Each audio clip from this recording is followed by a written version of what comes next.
Hello and welcome. You're watching Mind Rocks. I'm Chaiti Narula, and today we're going to be discussing a topic which really concerns every individual across cutting all age groups as well. It is mental wellness. Mental wellness is important for each one of us here today. I'm very happy to be joined today by Sonakshi Sinha. She needs no introduction.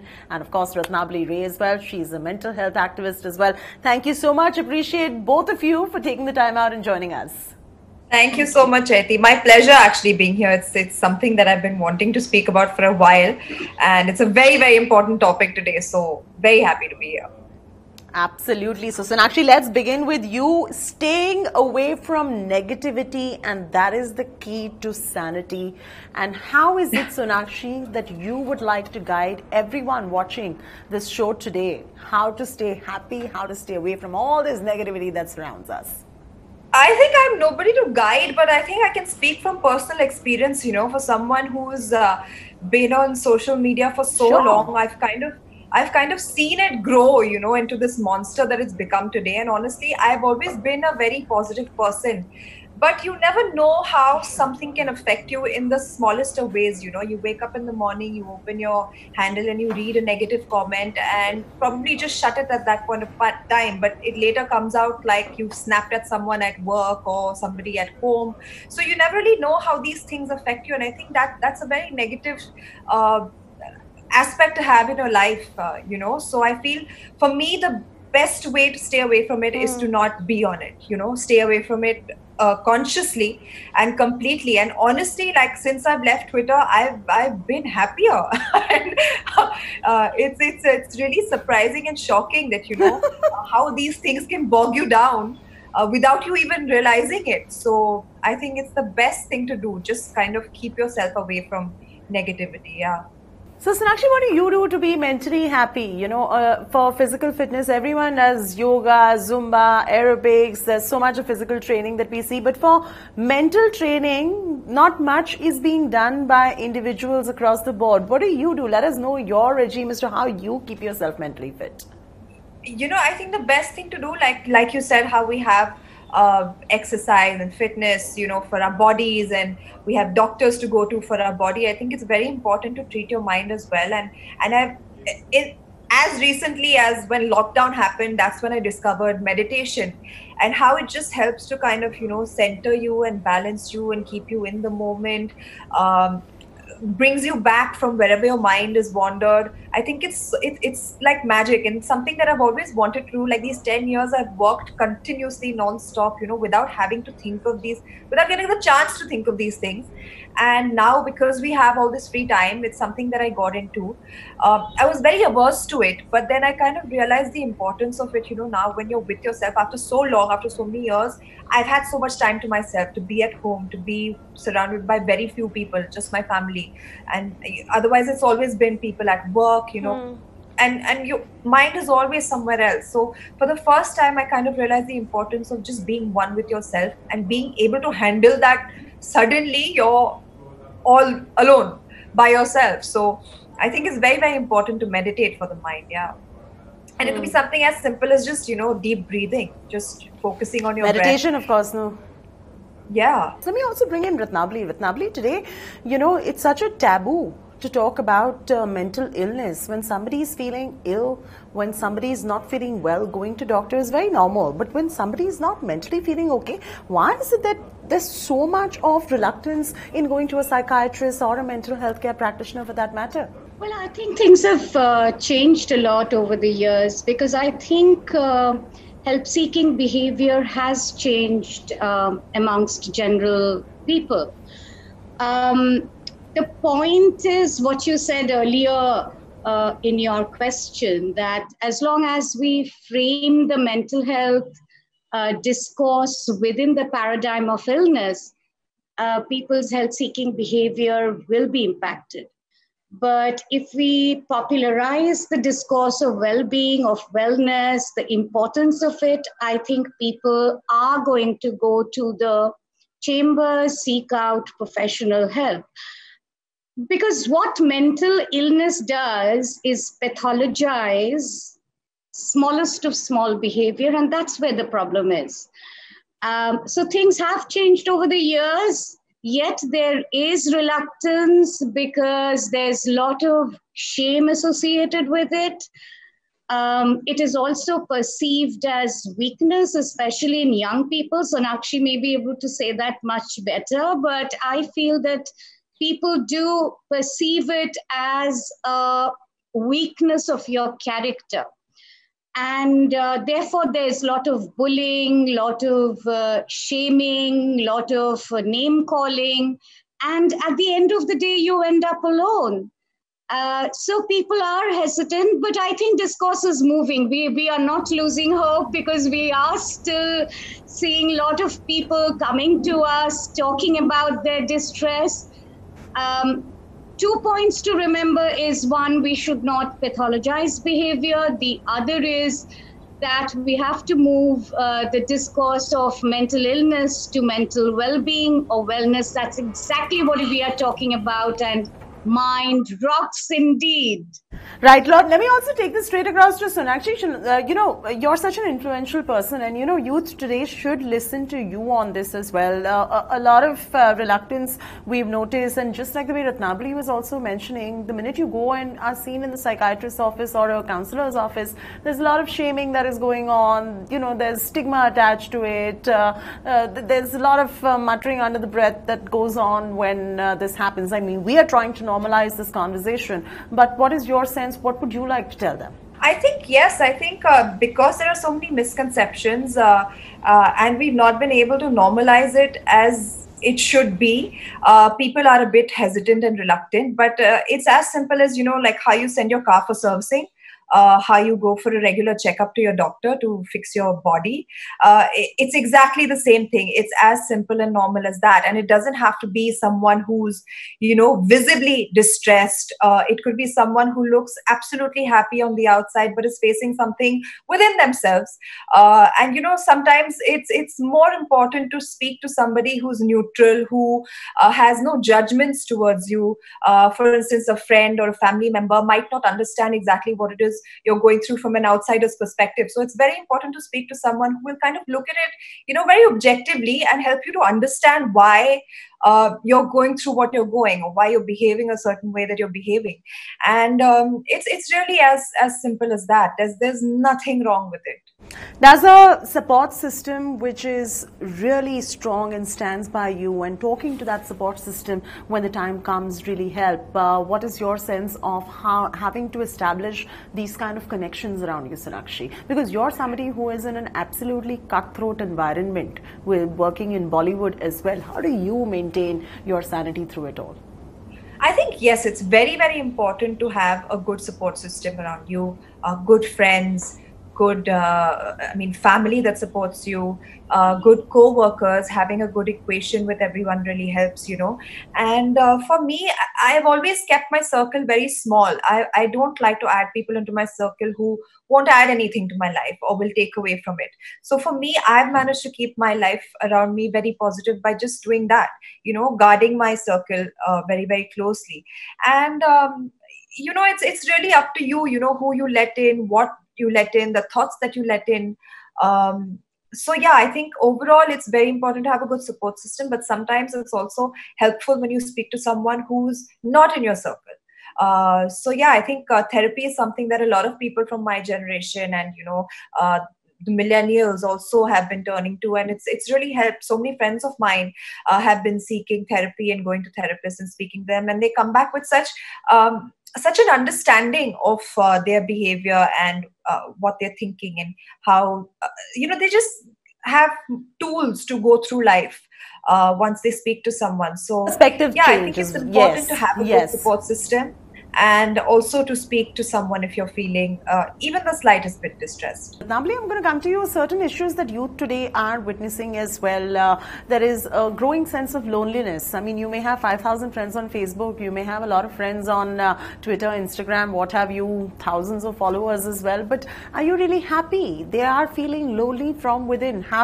What are your tips to these kids and young adults, how to battle loneliness as well? I will just come to your question. Just for a moment, I just want to step back and just respond to the question of stigma. I think stigma will always be there. Stigma will be there if you're dark skinned, stigma will be there if you're fat, stigma will be there if you are, low vision, etc. But what we should be bothered is how we can check discrimination, be it in the workplace, be it at friends, be it in the larger realm of life. So it is discrimination that we should be concerned with. Secondly, when we talk about loneliness, I think that we need to focus within ourselves, because I think we have I think we have looked outwards for a long time now for validation. You are good looking, you are fantastic, you cook so well, you're such a great friend, and we have fooled ourselves with those external validations. But I think this pandemic, this social pandemic, has given us an opportunity to introspect, to pause and look inwards for happiness. Because with loneliness, I mean, even with a large group of people, you can still feel lonely. So that's a feeling.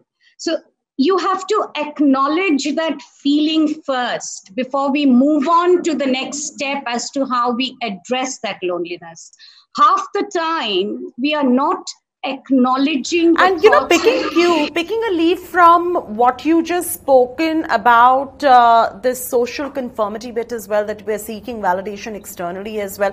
Sonakshi, social media has done that to our lives. So with all these perfect pictures that you end up seeing on Instagram, most of them are even filtered. Nobody really wakes up in the morning looking so perfect. Somewhere it is causing a lot of anxiety. It is causing a lot of competitiveness. I mean, it's just, what do you have to say about that? You are somebody who's so pretty, who's so amazing. You're a well-known, recognized face, and coming from you, youth really needs to hear this. Yeah, I think the first thing I'd like to say is just don't believe everything that you see on social media. A lot of it is made up. A lot of it is done only for the purpose of social media, being there for likes, for follows. So a lot of it really ends up being very, very fake. And I think the thing that you can do to make yourself most unhappy is start comparing your life to, what you see online. Because and once I think people realize that, they'll kind of understand that this is not how it should be. This is not how I should be feeling. And taking from what Miss Ray said, that you could be surrounded by people but still feel lonely. And this pandemic, because of this pandemic, like I said, like even for me, I was always surrounded by people that I'm working with, constantly at work, so many people around me. And when the lockdown happened, I really didn't know what to do with myself. And that's when I turn to meditation and realize that it's so important to be present where you are with your thoughts, with yourself, be one with yourself. And I think everybody needs to kind of find a way to do that, because once you are okay with being by yourself, you'll be really, really happy. You won't need anyone else. If you're really okay being alone in your own company and discovering yourself as well, know yourself very well, you probably will be better in the company of somebody else as well. Ratnaboli, this is the problem that most people who are single looking to get married also end up facing, and there is so much anxiety around that part as to when will I get married, when will I have a boyfriend, why am I so alone? What do you have to tell these people? Stop stressing about this, right? They need to learn how to be with themselves. I think we really have to look at our negative feelings as well, because negative feelings give you the strength to survive in this world. And I think a lot of stress and anxiety is constructed. I mean, it's socially constructed. Why is it that a woman has to get married? Why is it even men will have to get married? Why can you not live life on your own terms? So I think how you give in to social construct, how you deconstruct it, also depends on your temperament and on your personality. But I would say that if you're feeling extremely stressed, first thing would be to look at your thoughts, look at your feelings, and start journaling them, because journaling is a sure shot way to bring a closure to those negative feelings. And the other thing is that you have to convince yourself that marriage is not the be end and end all of our lives. And I know of a fantastic movement called the Ekal Woman movement, and there are lots of single people who are really happy, who have pets, who have a fantastic outgoing life, and they are really enjoying themselves. And then I wonder, why did I have to get married at the age of 22? But so Sonakshi, you are single. Aren't you happier than most married people that you see around as well? Sonakshi will be able to say this as well. I am single, but I'm feeling funny to admit this now for this entire conversation, but I've always wanted to be married. So that's one thing. But right now, it's something that I'm willing to wait for, because, I've built a career. That's actually all of us. That's actually all of us. Yeah. The thing here is that even though when you are single, you need to really be calm. Yeah, absolutely. And for me, like I'm proud that I've been able to build myself a career. I'm very happy with the work that I'm doing, and honestly, I've reached a point where I'm okay to wait for the right person to come along. And when that happens, I'll be very, very happy. But until then, I am also happy. No, but having that larger purpose of your existence, and Sonakshi, your work is something that you will always hold on to, regardless of anything that happens. And many people somewhere get lost by leaving their work, only focusing too much on one relationship, somewhere putting the man on the pedestal as well, and somewhere all the kind of, unhappiness that starts to seep in as well. If you could throw some light on that part as well, as to how a balancing act is also important for the mind, having a purpose is also very important to keep your mind calm and happy. I think it starts with you. Everything begins with you. Like they say, charity starts at home. You have to be content with yourself. You have to be happy as you are. You have to be happy with what you're doing. And that is the only way I think you can even begin to find happiness outside. It all starts from within. So whether it's a relationship, whether it's work, whether it's a marriage, whether it is a friendship, you always have to be able to love yourself before you can spread that, share that love with someone else. So I think it's very important to be content with yourself. And Ratnaboli, for somebody who is championing the cause of mental health as well, what are your closing thoughts on what the youth needs to hear today when it comes to their mental well-being? I love young people. I think they energize us and they energize the nation. So it's very, very important to have young people right on top of their mental health. But I really want to bring in one issue here that we really have to be cautious about how amazing this is, and about the whole notion of toxic positivity, because the world we are living in, unprecedented times we are living in. So everything cannot be happy, everything cannot be marvelous, and we have to acknowledge that.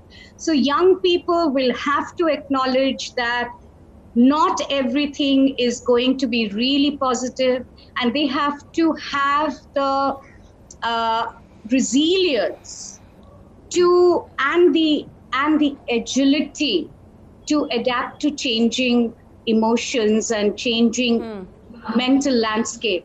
And once they are able to do that by being mindful of the moment, Sonakshi articulated it in a different language. I'm saying it from a typically mental health language, that we have to be mindful. And if young people are mindful and present in the moment, I think they've just done it. And Sonakshi, embracing change and accepting change is also a large part of it, right? Because when we were hit with the pandemic, none of us knew what we were getting into. Months of lockdown nobody expected this, nobody saw it coming, but the ones who adapted well were happier people. Absolutely. And I think with it came a lot of, frustration, a lot of negativity, as we've seen, even on social media.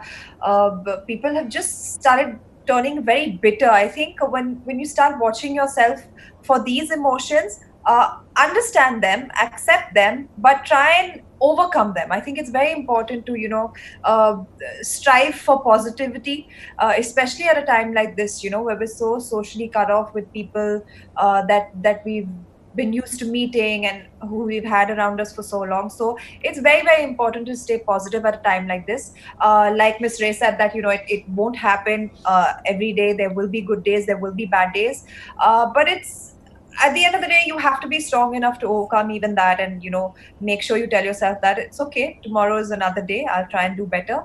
And yeah, just stay positive. I think it's very important to have a positive mindset at a time like this. Sonakshi, since you mentioned bad days as well, one last question I'd like to ask you is, on your bad day, what do you do? How do you cope? On my bad days, I try and sleep it off sometimes. Probably wake up in a better mood, or like if I think that's the best thing I can do. At least I just try and sleep it off and then try and wake up in a better mood. But sometimes that doesn't happen, and then you know what, you just having a nice long shower or being in the tub helps. Yeah, do something that you really like. Like for me, painting really kind of takes me away, brings me back to the moment. It's just me and the canvas at that point of time, and there's just vent it out. Yeah, just I went it out on the canvas. So it's important to even find something that you like to do, indulge in that. I've been dancing a lot, so that's like a really good release of energy. It makes me feel really happy, while I'm doing it and even after.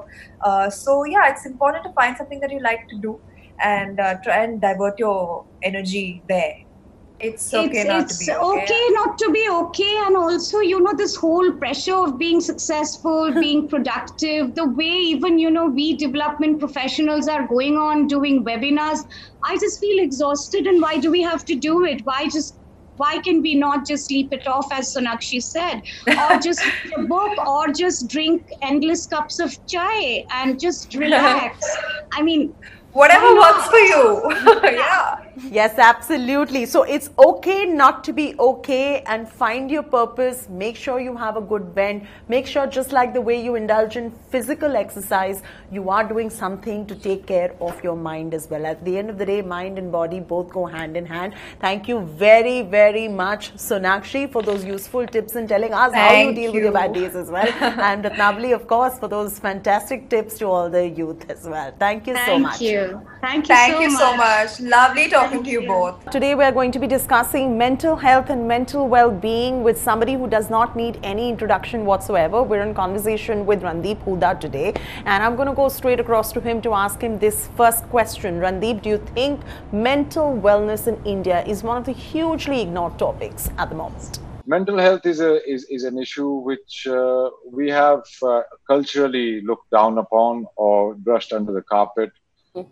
And also it is not so prevalent as it is in the West because of our close-knit family structures and our close-knit neighborhood communities.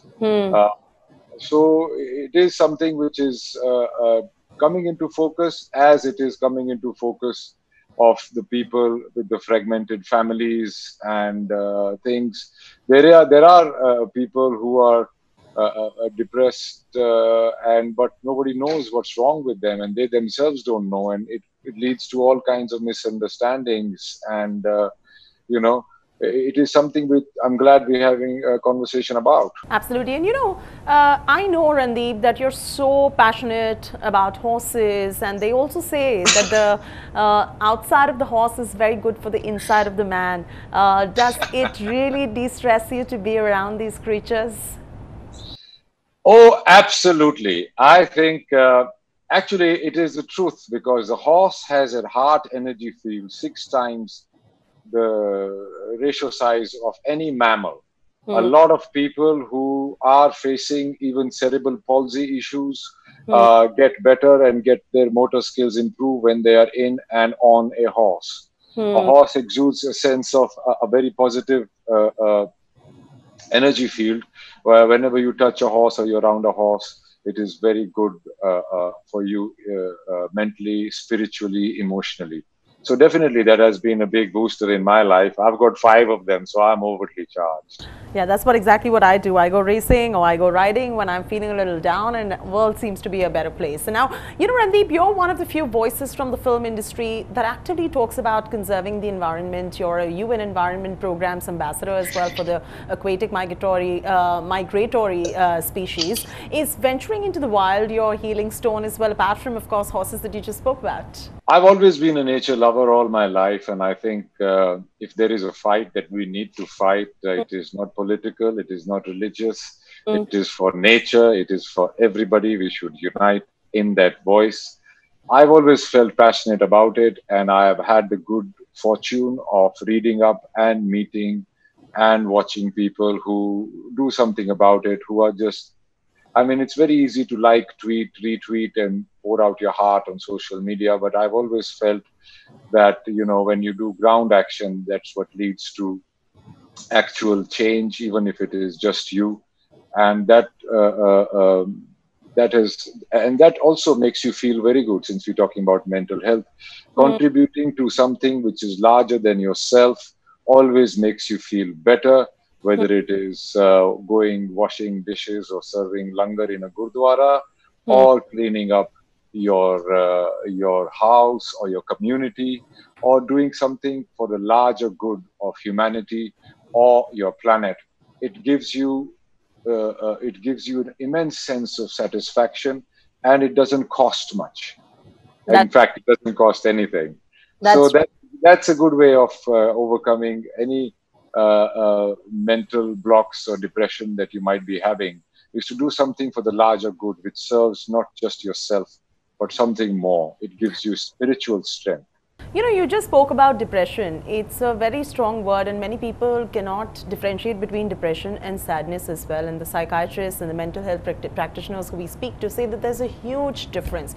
But today, somewhere culturally, do you think in India there's a problem? Because when somebody goes through feelings of depression, they speak to their parents, and the parents usually say, "Koi baat nahi beta, theek ho jaoge, think positive, it's all in your mind." What do you have to say to these cliched responses that are coming in? Do we need to break away from these, and parents need to also realize that, listen, going to a mental health practitioner can really help your mind, and that could keep you physically fit as well? I think parents might be right in a way. Sometimes you might just be on a chain of thought which is doing circles in your head and is not leading you anywhere. So it is always a good thing to get off your ass and divert your mind, and little things that the parents do encourage you to do, they are a good thing. I mean, for every little thing to rush to a doctor is also not a very good idea, but it does exist. And if you're feeling repetitive thoughts of gloom and sadness, and as if your life seems to be going nowhere, talk to some people, talk to your parents, and even if they say ki chal beta chal khada ho sab theek ho jayega, even that you should pay heed to. It is being talked about more, and I'm very glad that this conversation is happening. Except for some really extreme cases, by doing little things and by communicating with people around you, and seeking and doing things for their happiness, for a change, can really help you out of the lower ebbs of the tide. And I think it is very necessary to at least talk about it. Whether you have to go see a doctor, that time will tell, and each case is different. But do things which would make you happy. I mean, if you feel like you feel happy while drawing, go draw for a couple of hours, man. You'll feel better. If you feel like, just watching a movie or eating some ice cream, go do it. Sometimes little things can help. If you want to spend time with somebody, go do it. But Randeep, sometimes a lot of youth are today falling in the trap of clinical depression as well, and that is simply a chemical imbalance in their brain as well. Would you then recommend that they go see a mental health care practitioner? Cognitive behavioral therapy has been known to show such stellar results as well. Yes. Now, chemical imbalance, when you talk about, it's a bit different. It is a physical state which then you have to see a doctor and probably take medication for it. But the point is that have you taken steps to uh, not isolate yourself, not be too much into yourself, gotten away from the gadgets, gotten away from social media, gotten away from digital things. Have you gone touched a plant? Have you gone watered a plant? Have you touched an animal? Have you done, have you put your hands in dirt? You know, those things also one has to do to be in touch with the reality that you are a human being among so many other human beings and everybody is going through a problem. uh, those steps have to be taken first before you decipher, oh, you're mentally ill. I think you should not be too quick to judge that, but you should be very careful and constantly keep in touch and communicating with somebody who is in that state, whether it is your friend, it could be your parent, it could be you. You have to interact with Communication things, with needs to be nature. I think constant, nature is is a what big you're saying. antidepressant. Yes, And if yes. still there is a persistent sense of depression or gloom, I don't know how exactly to define it. Please, by all means, go see a doctor. Please go see a doctor. It's no shame. It's like when you hurt your finger, you go see a doctor, or you hurt your elbow, you go see a doctor, maybe get a plaster or get a few stitches. It is the same thing. So there should be no taboo about it. But first take other steps too. Sometimes it can be self inflicted, or a lot of times it is self inflicted. So look outwards. Look outwards a little. I think that helps a lot. It's helped me over It's a very a long interesting period thing of that you time. say, Randeep, that look outwards, because most people say look inwards, introspect, and your suggestion is that go ahead and look outwards, and that's good because that keeps the communication intact. And when you are communicating, you will never know who can come forth and help you out as well and put you in the right When you look direction too. inwards, it's called meditation. It is introspective, and you do it for a short period of time. You don't stay in that state. Real meditation, like I am not very good at meditating, but when I am writing, I forget everything else in the world. For me, meditation is getting involved in something, whether it's a thought process or an activity, which takes your mind off everything else and you concentrate on that. That is a very good relief. But you cannot be inside. I, as an actor, do a lot of work internally. I really try to change myself as a person in terms of my thoughts, my language, my socioeconomic backgrounds. So I do spend a lot of time like that. But when I do that also, I'm also observing, I'm also interacting, I'm actually doing. So looking inwards is good, but staying inside is not good. Being outside, taking to other people, if you do anything for anybody else's benefit, like for example you want to do something that makes your mother happy, for example you just make your bed and clean your room, or you wash your hands before you eat your food or finish your food, eat your vegetables, whatever. Even if you do that little thing and your mother gets a smile, that's a big antidepressant, man. That's a Oh, big that antidepressant. is indeed. Your These are loved small ones around things. you, Yes, these their are small happiness things is that the biggest matter. antidepressant.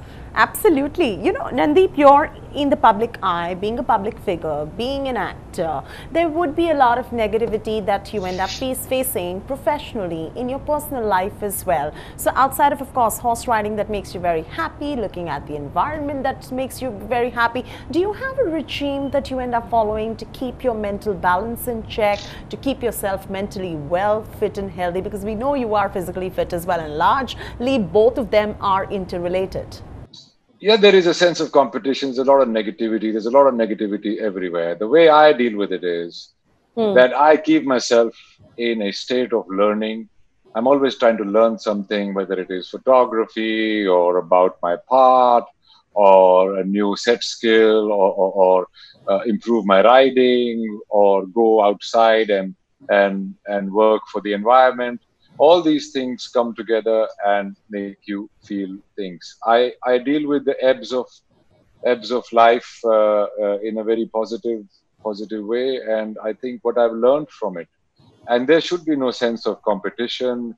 वो क्या कह रहा है, वो क्या बोलेगा, उसकी चिंता कम करो. You should be trying to being a better person, a better professional in whatever you do every day, and that will itself lead to a lot of You benefits. said something very important कि इसकी चिंता कम करो, वो क्या कह रहा है, वो क्या बोल रहा है. That also means somewhere you have to build yourself emotionally to have that level of emotional intelligence as well. Do you feel that people are today in... बहुत सिंपल है. अगर कोई तुम्हारे बिल पे कर रहा है ना, उसकी शायद सुन लो, मानने की, मानो ना मानो, पर अगर जो तुम्हारे बिल नहीं पे कर रहा ना, तो ख्याल लग रहा है इसकी ऐसी तैसी That's a good way to look at it, Randy. कोई नहीं है, I don't care the attitude. Yeah, of course. Opinions and armpits everybody has. Correct. Correct. Don't worry about that. Correct. हाँ, तुम्हारे माँ बाप जो तुम्हारा ख्याल रखते हैं, कोई तुम्हारा बिल पे कर रहा है, कोई तुम्हारा आके ख्याल रख रहा है, कोई तुम्हें जब तुम दुखी होते हो जब भी दे रहा, उसकी सुन लो यार. अभी पब्लिक क्या बोलेगी, इंडस्ट्री क्या बोलेगी, ये क्या बोलेगा, क्या जरूरत है सुनने की यार. अपने घोड़े पे सवार रहो. अपने घोड़े पे सवार रहो, right? Yes, you have to be riding your own pony then. This is something I was talking to my colleague the other day as well. He was a little upset and I said, listen, aren't you emotionally intelligent? There have to be your inner circle that can impact you this much. Anybody outside of that inner circle does not need to impact you, and that's how you develop that level of emotional intelligence as well, isn't it, Randi? Well, I have, as in public life and personal life, they can be different. Of course, you have to be sensitive to people around you and communicate with them, But in public life, it's a different thing. I do not need any affirmation. My father's opinion matters to me a lot whenever he sees my performance, and that's great. Nasiruddin Shah is another person whose opinion matters, and I myself have an opinion about it. Now, I know myself what I have done. I could have done better, or I didn't do well and all that. I don't need to hear it from somebody, and I definitely don't need to hear too much praise and get a big head about it. So it is really a communication with myself. I am trying to, this is my instrument that I have, and I'm trying to be better at it. And that is as simple as it goes. Once you're concentrating on that, once you're in a state of learning, in a happy state, don't wait. I have also done it for a lot of time, for years in my life. अगर ये हो जाएगा तो मैं खुश हो जाऊंगा, वो हो जाएगा तो मैं खुश हो जाऊंगा, ये मिल जाएगा तो खुश हो जाऊंगा. अरे नहीं यार, खुश तो अभी हो जाओ. It's very simple. It's a choice you make. I mean, don't put pressure on yourself. Right. If you just turn up, be happy, and be in a state of learning, no matter what you do, you will do it well and you will enjoy it. The moment you enjoy it. Absolutely. And also, somewhere people also start taking themselves too seriously. I've noticed that, Randeep. I used to take myself very seriously. I don't do it anymore. It's the worst thing. You're your worst enemy when you take yourself too seriously. कौन है भाई तू? Side में हो. क्या value है तेरी? तेरे भी दो हाथ पैर हैं जैसे दूसरों के हैं. क्या इतना क्या? Yeah, you've been very active in India's battle against COVID-19 as well, be it cleaning the beach, speaking up on providing relief as well. Is this constant service that you do a source of your happiness somewhere? Like you said, you find those simple pleasures in like speaking to your parents. Definitely. And you do. Definitely. I obviously, let me be very frank and honest, I obviously do it for my own feeling that I get when I do it. Okay? That is the most important thing. I don't do it to show off to people. I don't do it to, to change the world. I like doing it, first of all. And I believe that since I am a citizen and I have rights, I also have duties. Not just a citizen, but also a human being. So I feel that we are all a part of it. It's a whole one organism. It's a butterfly effect. If a butterfly flutters its wings in Japan, it's felt in Namibia. So it's all connected. So if everybody did their bit, it will change. Not one person or a group of people can do it. I did my bit. I also thought it was somebody else's job to pick up the garbage, man. I pay my taxes. What the hell? It's the government's job. But we are the ones who are producing that garbage, and we are the ones who are being not prudent about buying, first of all, and then disposing it. So, and I've had the good fortune to work with Afroz Shah, who has had Warsaw Beach in my locality. I'm very lucky that it is the biggest beach cleanup that has been going on for years, and it is a world phenomenon, and a lot of people have been inspired and are doing it everywhere. So being a part of that journey, it makes my life a bit more significant than just pictures and movies and oohs and ahs, So I find purpose in it, and I do it for my own good. That's most important. The environment. I hope it inspires some people, because you can do little things.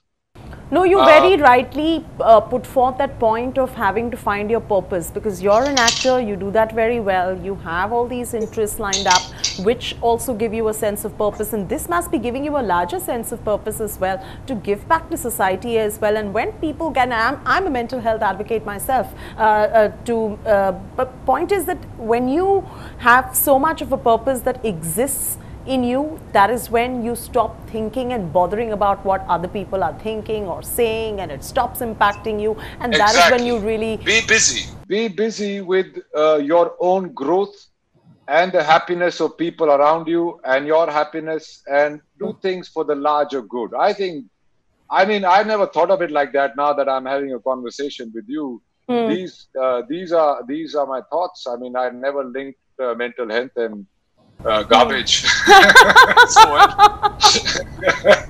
Randeep, I'm doing that. This is the impact I'm having on you. You're linking mental health and garbage. We can think all kinds of garbage, and usually we get our knickers in a twist ourselves. So it is auto suggest to yourself. Yes, that's different true. things. That's true. Now, you know, there's more talk now than ever before about how mental health and physical well-being are interconnected, and you are physically so fit, I know that. In fact, our sponsors even ended up doing a survey that showed that almost 40% of the respondents taken in the survey felt that the current healthcare system gives less importance to mental health than physical health. How are these two interrelated, in your opinion, from your own personal experience? Okay. Where does your mind live? In your body? Or your soul? In your body. That's true. Right? Yes. So, if you keep the home of your mind or your soul healthy, happy, fit, it will automatically affect your soul and your mind and your heart, whatever you might want to define it as. The human body is the best gadget, the best instrument we as human beings will ever own. It is not an iPhone. It's not these fancy computers. It is not that rocket. The best and the most amazing gadget that us human beings have is our body. And we can do so much of it. We can bend it even more. We can grow more muscles. We can have more cardiovascular. We can do so many things. We can work for hours. And it is us that thinks and conjures up, like, you know, turning a page in a script into this scenario where people watch it and get affected and similar things. So your body is the most important instrument you'll ever own. It is your duty to look after it, and that is your home for your body. Like this planet is a home for you as a person. Your body is also your home as a person, and you should look after it. I'm not saying that I don't have bad habits which are harmful for my body, but I do try and balance them. I mean, you know, you got to live a little, but you got to keep balancing it. You got to keep balancing it. You got to keep looking after it. I think I am the fittest I've ever been in my life. And similarly, connected, I have never been happier in my life. So both of them are interrelated. Your physical fitness and your mental health, and your mental fitness and your physical health, both of them somewhere keep going hand in hand with each other, and both have to be given enough of absolutely, absolutely. And one of the best exercises in the world is walking. That is true. It also lets you think. It's so liberating. Mentally as well. It's when you walk, you feel a purpose, and your thoughts become positive because you're going forward. I've always felt that. I did this workshop for a movie called Biba Boys with this beautiful lady from Chandigarh who's an acting teacher. Earlier on, I was like, you know, at that time, I was one of those people, you know, I know, ye, wo. And she used to just make us walk around. And after 2 days, it dawned upon me. I said, how much is that helping me? And walk. And if you're trying to lose weight, if you're trying to gain cardiovascular ability, which you might have lost due to your sedentary lifestyle, just walk. There is a formula. 220 minus age into 65% is the heart rate you should be walking on to get rid of stored fat. It's a slow burn, mostly just less than brisk walk can get you there, and just do that for 30-40 minutes. You will have good cardiovascular, you would have burned some fat, you would have got some positive thoughts, and Very if well. you've got a horse, you don't have to do that. Then you can Oh just ride the yes, horse. oh yes, very well said. Because in one of yeah, that's true, and in our survey, the one of the findings says that more than 50% of young India is associating with depression, with mental health, followed by stress, and followed by disturbed peace of mind. And what you just gave out was a short formula to keep everything in check. Now moving on. I have become the genie of the Aladdin lamp.